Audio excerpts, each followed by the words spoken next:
सबको जय मसीह की। आज की इस वीडियो में मैं आप सभी का स्वागत करती हूँ। हालेलुया। पिछले एक हफ्ते परमेश्वर ने सभी को संभाल कर रखा, सुरक्षित रखा। उस परमेश्वर को मैं धन्यवाद करती हूँ। Hallelujah hallelujah. पिछले हफ्ते हम क्या वचन सुने थे? हालेलुया। कहोता कति सत्याय, एक उत्तम पत्नी के बारे में, एक अच्छा पति के बारे में, परिवार में हम कैसे रहना है, हालेलुया के बारे में हम परमेश्वर के वचन के जरिए हम मनन किया था। कितने लोग पिछले हफ्ते के वचन सुना है? हालेलुया। मैं उम्मीद करती हूँ सभी के लिए वो एक अनुग्रह के आशीष के कारण बना है। हालेलुया। आज हम परमेश्वर के वचन से हम मनन करने जा रहे हैं। परमेश्वर ने हमें दिया 10 हुक्मों से एक हुक्म। हालेलुया। उसके बारे में हम परमेश्वर के वचन की ओर ध्यान दे देंगे। हालेलुया। परमेश्वर के 10 हुक्म ये किसने दिया है? ये परमेश्वर ने खुद आप। हालेलुया। जो पत्थर की है ना, पत्थर ऐसे बना के प्रभु आप खुद लिख के अपने बच्चों को दिया। ये 10 हुक्म है। कितने लोग घर पे ये वचन है?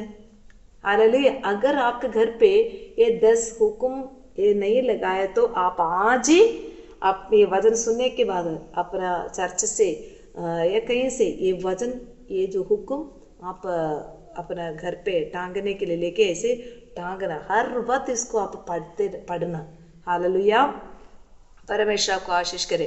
आज हम इस हुक्म से 7वां हुक्म के बारे में हम पढ़ने जा रहे हैं। इसमें क्या लिखा है? तो व्यभिचार नहीं करना। हालेलुया। तो व्यभिचार नहीं करना। 10 हुक्म में से 7वां हुक्म है ये हुक्म। हालेलुया। आप बताओगे सिस्टर पिछले हफ्ते भी आप इसके बारे में बताया था। हालेलुया। जरूर कुछ शब्द पिछले हफ्ते भी हम इसके बारे में सुने थे। हालेलुया। हम व्यभिचार, मुझे पता नहीं क्यों परमेश्वर इसके बारे में बताना चाहते हैं, मुझे मालूम नहीं है। बट हमारा मन में जो व्यभिचार ये शब्द हम सुनते समय हमारे मन में एक शब्द ऐसे आ जाता है। हम व्यभिचार के बारे में क्या समझते हैं कि कोई बंदा किसी औरत के साथ गलत संबंध रखे उसको व्यभिचार बोलते हैं, या कोई औरत कोई किसी मनुष्य के साथ गलत संबंध रखे उसको हम व्यभिचार बोलते हैं। यही आपकी समझ में यही है ना? हालेलुया। ये भी एक बात है।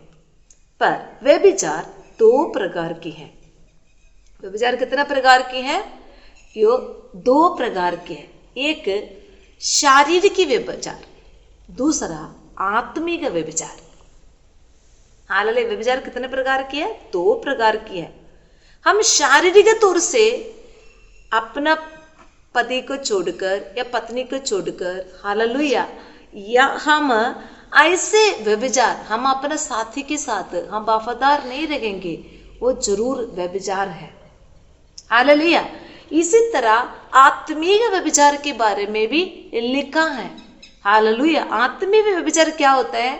जो प्रभु ने आपको नियुक्त किया, कलीसिया आपको नियुक्त किया प्रभु के दास के साथ, परमेश्वर के साथ, जब आप वफादार नहीं रहते हैं, प्रभु को कुछ दिन तक परमेश्वर से आशीष पाया, आशीष जब मिलने के बाद आप प्रभु को छोड़कर अपना मन मर्जी के अनुसार जीना शुरू कर दिया, और जिस चर्च में जाते थे वो चर्च में थोड़ा सा गड़बड़ाया, वो चर्च छोड़ दिया, पास्टर को छोड़ दिया, ये आत्मिक व्यभिचार है।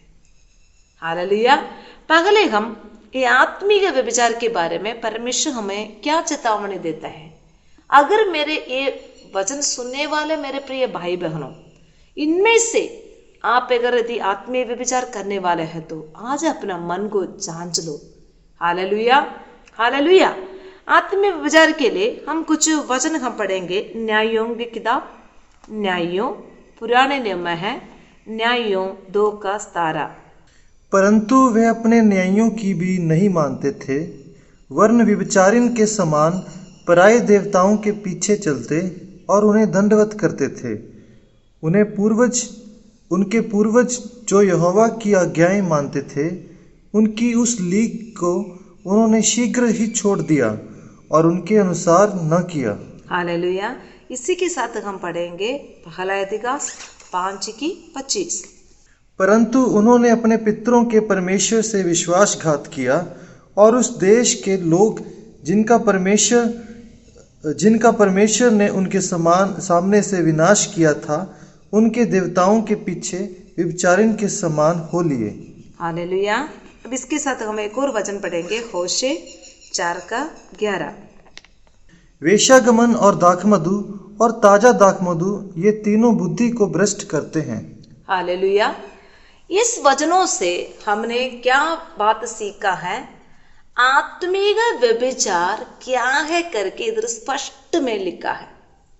न्यायों 2:17 में उसका 16वां वचन में भी ये लिखा है, तो भी यहोवा उनके लिए न्याय ठहराता था जो उन्हें लूटने वालों के हाथ से छुड़ाते थे।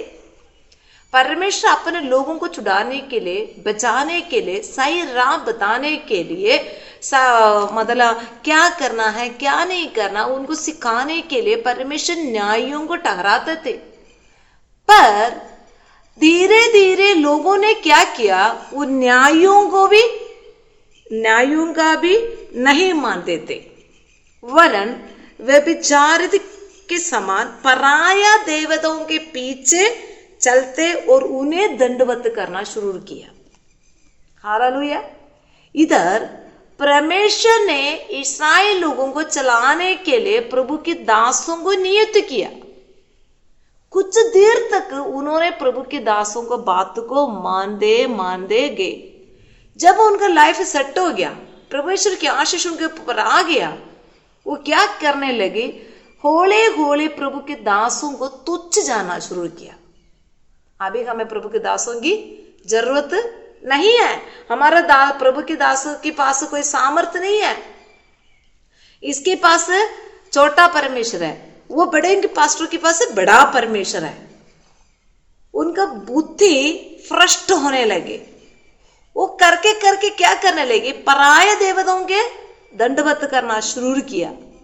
पहला इतिहास 5:25 में लिखा, वो पितरों का अपना पितरों के परमेश्वर के साथ उन्होंने विश्वासघात किया, क्योंकि उनके बाप दादों का पता है ये परमेश्वर कैसा है।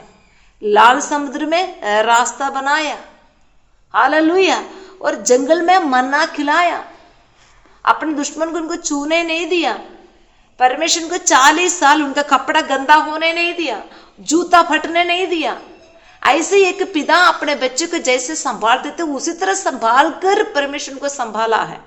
उनको कोई चीज की कमी होने नहीं दी। ये पिता पुत्रों को पता है, अपने बच्चों को पता है, अपने पिताओं को पता है।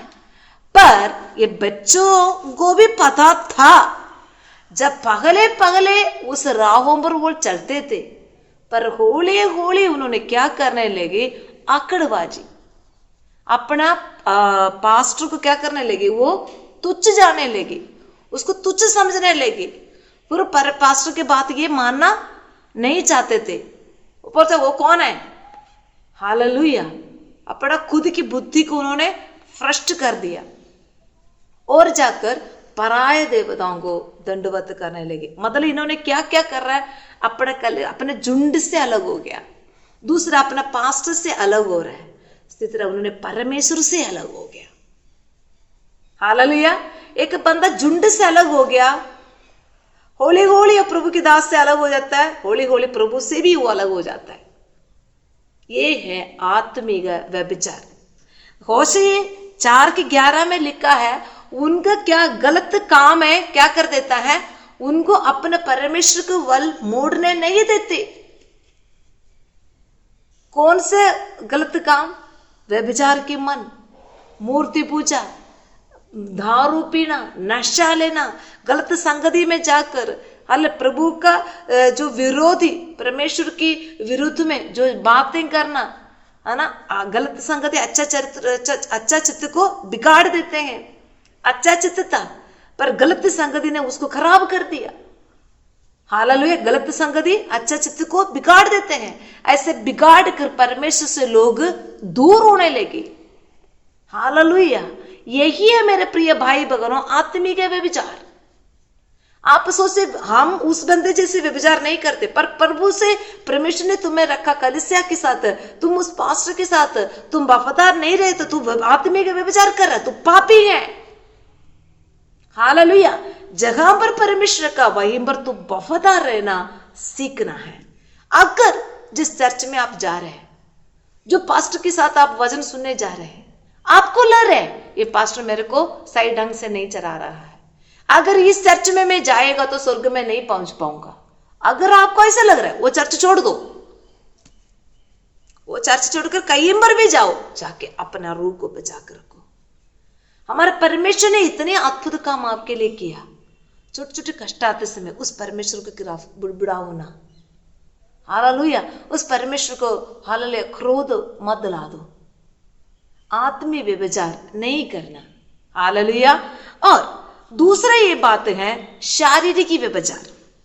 हम पढ़ते हैं मत्ती 5 की 27 और 28 पढ़ेंगे। मत्ती 5 की 27-28। तुम सुन चुके हो कि कहा गया था व्यभिचार ना करना, परंतु मैं तुमसे ये कहता हूँ कि जो कोई किसी स्त्री पर कुदृष्टि डाले वह अपने मन में उससे व्यभिचार कर चुका। हालेलुया। इधर प्रभु यीशु मसीह कहता है जो अगर हम यीशु कहते हैं व्यभिचार नहीं करना। हम कई बार सोचते हैं हाँ गलत संबंध रखे, कुकर्म करे, फ्री व्यभिचार होता ना। प्रभु यीशु अगर तुम्हारे नजर गलत देखा वो व्यभिचार के समान है। हालेलुया। ये शारीरिक व्यभिचार है। प्रभु यीशु उसके लिए आगे कैसे बता रहा है, अगर तेरा आंख बार बार गलत चीज देख रहा है, तुम्हारा पति के अलावा किसी और को बार बार वो देख रहे, उसको क्या करना, तू उखाड़ के फेंक दो। अगर तुम्हारा पत्नी के अलावा और किसी पत्नी के साथ और कोई मतलब औरत के साथ चक्कर तुम्हारे हो रहे हैं, काबू में नहीं कर पा रहे, उसको क्या करना, उस आंख को काट दो। अगर तुम्हारा हाथ तेरा बात नहीं मान रहा है, नशा करने जाता है, व्यभिचार के लिए जाता है, गलत काम करवाता है, उसको काट दो। क्योंकि 2 आंखों से तू नरक जाने से कितना अच्छा है 1 आंख से तू स्वर्ग जाना। 2 हाथों से तू नरक जाने से कितना अच्छा है तू 1 हाथ से स्वर्ग जाना। ये शारीरिक व्यभिचार से बचाने के लिए प्रभु कहता है अपने आप को काबू रखियो। शारीरिक व्यभिचार से हम क्या करना, बच कर रहना। 1 कुरिन्थियों 6 का 9वां वचन में ये लिखा है, क्या तुम नहीं जानते कि अन्यायी लोग परमेश्वर के राज्य के वारिस ना होंगे। धोखा ना खाओ, ना वेश्यागामी, ना मूर्ति पूजक, ना परिस्त्रीगामी, ना लुच्चे, ना पुरुषगामी, ना चोर, ना लोभी, ना पियक्कड़, ना गाली देने वाले, ना अंधेर करने वाले परमेश्वर के राज्य के वारिस होंगे। आमेन। हालेलुया।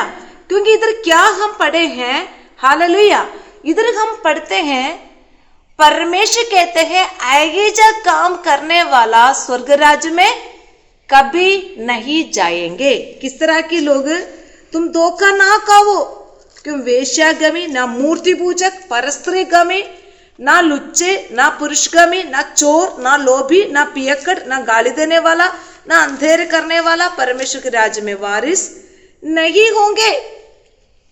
और इस वचन में लिखा है, आगे लिखा है, और तुम में से कितने ऐसे ही थे। 1 कुरिन्थियों 6 का 10वां वचन में क्या लिखा है, तुम में कई लोग ऐसे में थे। मेरा वचन सुनने वाले आप खुद को सोच लो, कितने गाली देने वाले थे हम, कितने गंदे काम करने वाले थे। हालेलुया। नशा करने वाले थे, एक टाइम थे, पर परमेश्वर ने क्या किया, अपने पवित्र लोगों से हमें मोल लिया, हमें शुद्ध किया, हमें पवित्र किया। अभी दोबारा जाकर हम इन चीजों पर गुलाम बनना नहीं। हालेलुया। वचन में क्या लिखा, और तुम में से कितने ऐसे ही थे, परंतु तुम प्रभु यीशु मसीह के नाम से और हमारे परमेश्वर की आत्मा से धोए गए, पवित्र हुए और धर्मी ठहरे। अभी हम उस लिस्ट में नहीं है, अभी नहीं भी होना चाहिए। अगर आपका लिस्ट अभी भी उसी लाइन में है, चाहे आप शायद तौबा किया होगा, बपतिस्मा लिया होगा, लेकिन आपका जिंदगी नहीं बदला है, तो आप अभी भी यही लिस्ट में तो स्वर्ग राज्य नहीं देख पाओगे। आप शायद कोई बड़े चर्च की विश्वासी हो सकता है, तौबा किया होगा, बपतिस्मा लिया होगा, पर यही लिस्ट में से आपका नाम नहीं हटा है तो मेरे प्रिय भाई बहनों, स्वर्ग में जाना मुश्किल है।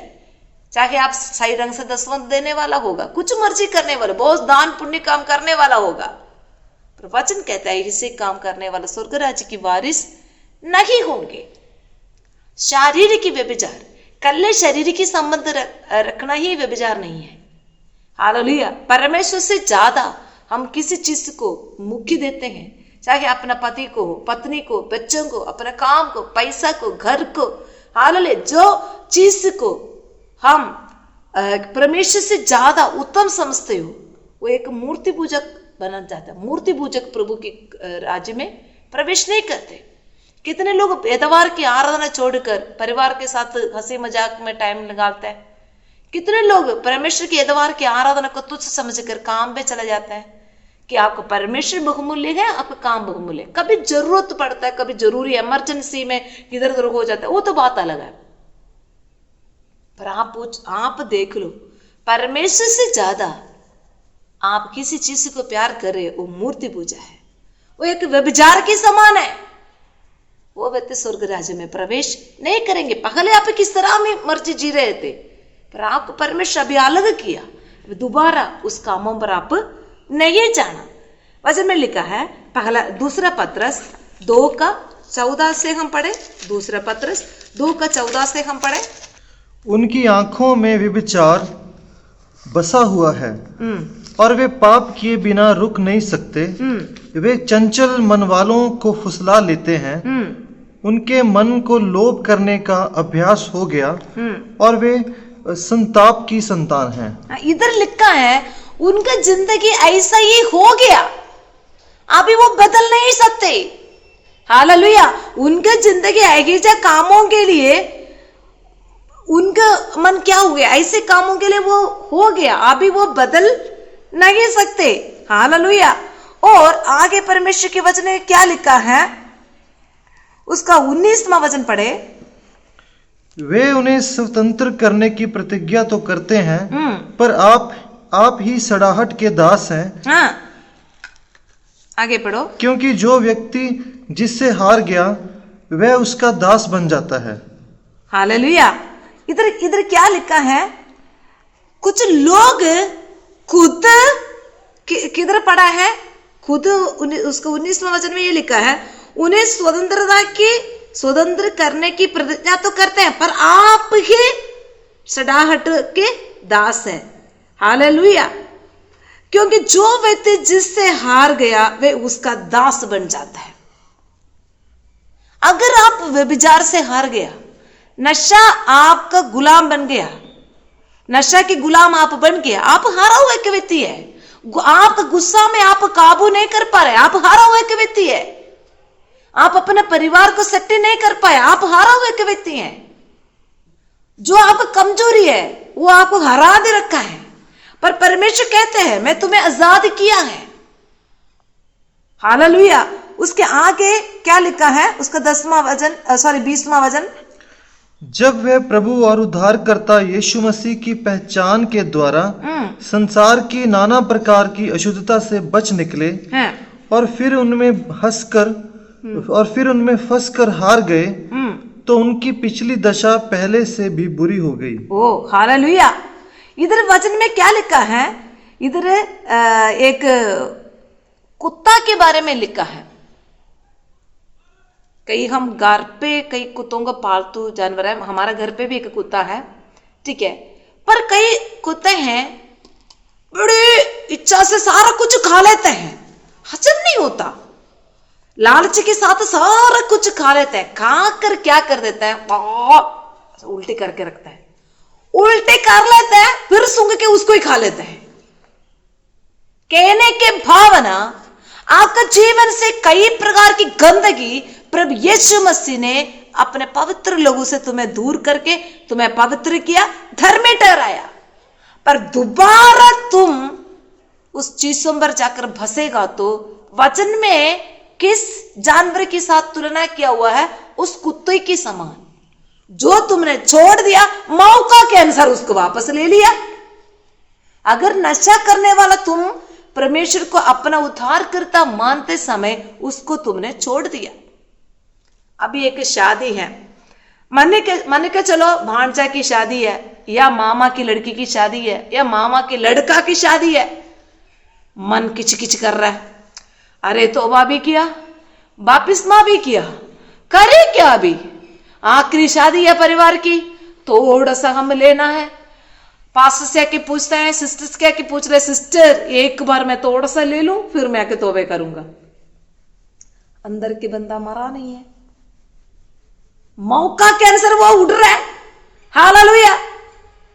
उसको बाकी लोगों के अंदर बाकी इतने मामा के लड़के हैं, उनके दोस्त हैं, अरे मस्त में बैठते समय मैं इतना कि ना पीऊं मेरे बेइज्जती हो जाएगा, इसलिए क्या करते वहीं पर वो प्रभु से ज्यादा किसको बहुमूल्य दे रहे हैं? नशा को।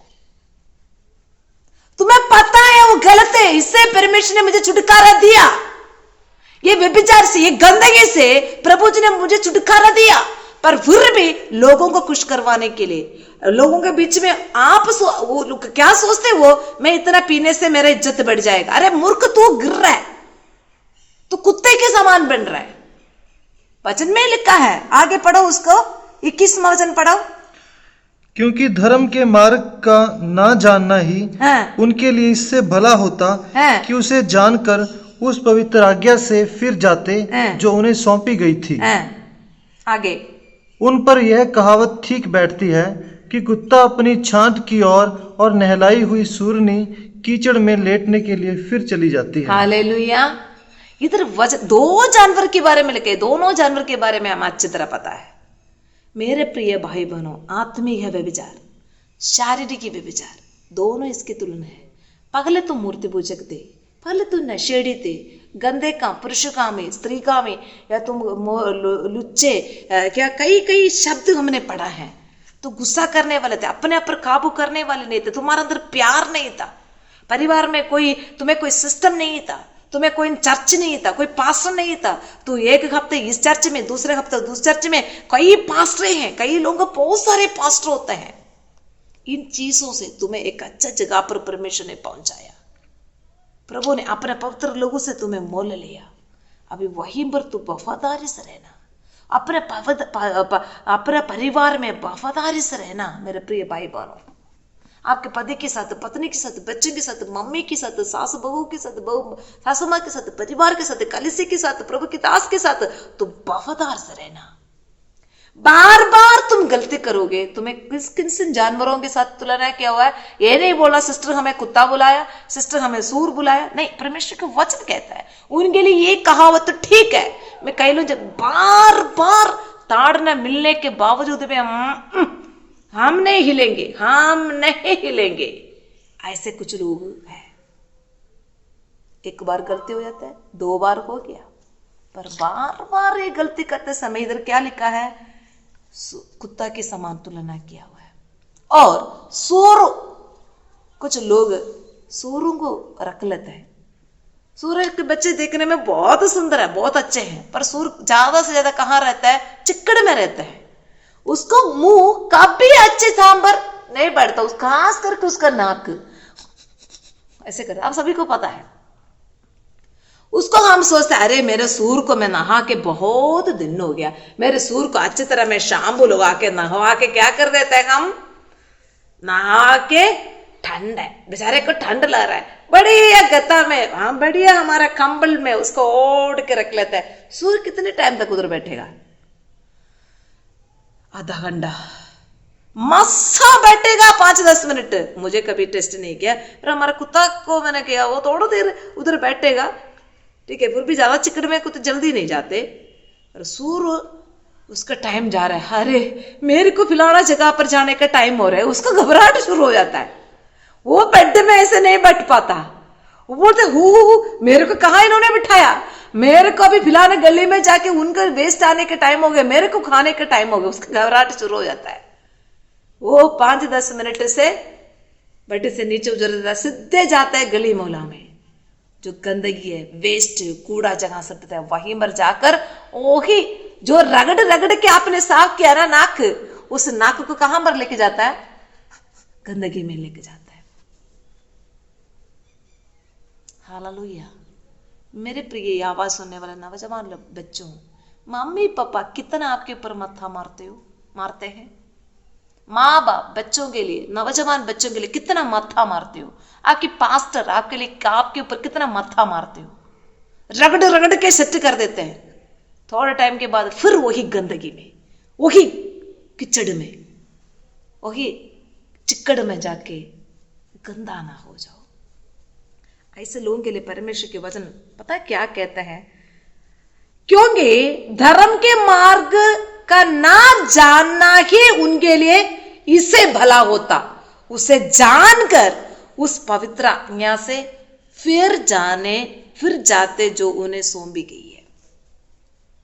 प्रभु के दास कहता है, अरे इस धर्म की मार्ग को नहीं जानेगा तो उनको अच्छा था, जानने के बावजूद ये बहुत बड़ा गलती करने से।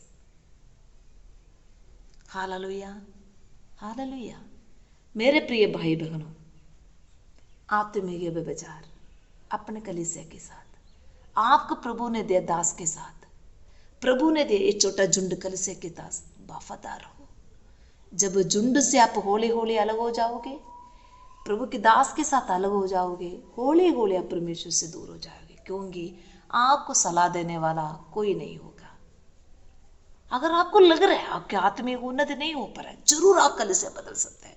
पास्ट बदलना चाहिए, क्योंकि स्वर्ग में जाकर प्रभु, मैं उस चर्च में जाता रहा, वो पास्टर मुझे कुछ समझ आया नहीं। प्रभु बोले और कोई पास्टर नहीं था तुम्हें, और कोई चर्च नहीं था, आपका उधर बहाना नहीं चलेगा, इसलिए इधर ही आप बदलो।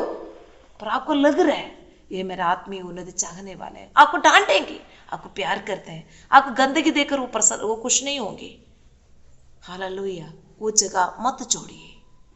और शारीरिक व्यभिचार, एक गंदे कामों से मोड़े, बार बार वही गंदगी पर ना जाओ। प्रभु को मानने के बाद कभी हमारे जीवन में गलती हो गया, एक बार नशा किया, एक बार गाली बोला, एक बार पत्नी को थप्पड़ मारा, एक बार हो गया, दो बार हो गया, इसको रिपीट ना करो, इसको रिपीट ना करो। गुस्सा में कंट्रोल रखो, आपको मुंह से निकलते शब्दों में कंट्रोल रखो, मूर्ति पूजा से बच के रहो, लालच से बच के रहो, वफादार रहो, प्रभु के ये धर्म के मार्गों पर चलने के लिए कोशिश करो। हालेलुया। हम कई बार कुछ लोगों को देखकर हम कहते हैं, मैं उस व्यक्ति जैसे नहीं हूं, मैं उस व्यक्ति जैसे नहीं हूं, हम कहते हैं। पर शायद वो व्यभिचार सभी के सामने करता होगा, पर आपके जीवन में किस तरह की व्यभिचार आप करते हो? हालेलुया। शायद किसी के सामने वो चोर कहलाता होगा, पर आप परमेश्वर की क्या क्या चीजें चोरी करते हो? अपने आप को जांच लो। हालेलुया। इस चीजों से हम बच के रहिए, पवित्रताई में बने रहिए। परमेश्वर हम इन चीजों से हमें बचाया। पहले हम ऐसे थे, हम कोई संपूर्ण नहीं है, पहले हमारे जीवन में बहुत सारे गलती पाप आया, पर अभी परमेश्वर ने इस चीजों से हमें शुद्ध किया। बार बार उस गंदगी में जाकर हम ना फिरे। Hallelujah, hallelujah. आशा रखती हूँ ये परमेश्वर के वचन आपको समझ आया। आइए हम सब लोग अपना आंखें बंद करें, प्रार्थना करें। सर्वशक्तिमान जिंदा जी विद्यालय परमेश्वर, इस सुंदर समय के लिए हम तेरा धन्यवाद करते हैं खुदावंदा। आज तूने अपने वचन के जरिए हमसे बातें किया, तेरा कोटि कोटि धन्यवाद करते हैं। व्यभिचार दो प्रकार की है, आत्मिक व्यभिचार, शारीरिक व्यभिचार। इसके बारे में तूने हमें समझाया प्रभु। पिछले दिनों पर हमारे जीवन में जाने अनजाने इनमें से जो भी गलती पाप हमारे जीवन में हो, प्रभु क्षमा करके हमें शुद्ध कर, पवित्र कर यीशु राजा। हालेलुया।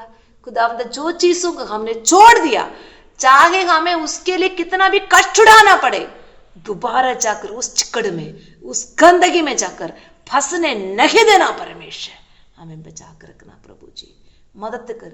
चाहे खुदावंद उसके लिए हानि भी उठाना पड़े, हम अपने पवित्रता में बने रहने के लिए मदद कर प्रभु जी। धन्यवाद कर, वचन सुनाया, अपने बच्चों का निग्रह कर, आशीष कर। हालेलुया। इस सप्ताह पूरा तरह बच्चों को तू ही संभाल कर रखना, खास करके हाल कुछ बच्चों के एग्जाम शुरू होने वाला है। प्रभु जी हमारे बोर्ड एग्जाम लिखने वाला सारे बच्चों का अनुग्रह कर आशीष को, जो फाइनल एग्जाम की तरफ जा रहा है उन बच्चों को विशेष बुद्धि ज्ञान समझ दे परमेश्वर। हर नौजवान बच्चों को संभाल कर रखना, अपने माँ बाप की, बुजुर्ग लोगों की, परिवार की, हाल प्रभु के दासों की बात मान कर आगे बढ़ने के लिए मदद करना। प्रभु जी यीशु राजा हर परिवार को आशीष कर, पति पत्नी बच्चे सभी प्यार में खुशी में एकता में रहने के लिए मदद कर, हर परिवार को तू अनुग्रह कर। प्रभु जी धन्यवाद, सतत बच्चों के लिए अनुग्रह की आशीष के कारण बन जाए। हर गंदगी से इनको बचा कर रखना प्रभु जी। अगर जाने या जन के जीवन में कोई गलती पाप हुआ तो क्षमा कर, शुद्ध कर प्रभु जी। धन्यवाद करते, तूने हमारी दुआ प्रार्थना का सुन लिया, धन्यवाद। सारे आदर जलाल महिमा परमेश्वर हम आपको देते हैं, प्रभु यीशु मसीह के नाम से हम मांगते हैं, आमीन आमीन आमीन। अभी हमारा पिता परमेश्वर का प्रेम, पुत्र यीशु मसीह के अनुग्रह, पवित्र आत्मा की सौभाग्यता, प्रभु यीशु मसीह के दूसरे आगमन तक हमारे साथ होते रहे, आमीन आमीन आमीन। Hallelujah hallelujah hallelujah. परमेश्वर सभी को आशीष करे, सबको जय मसीह की।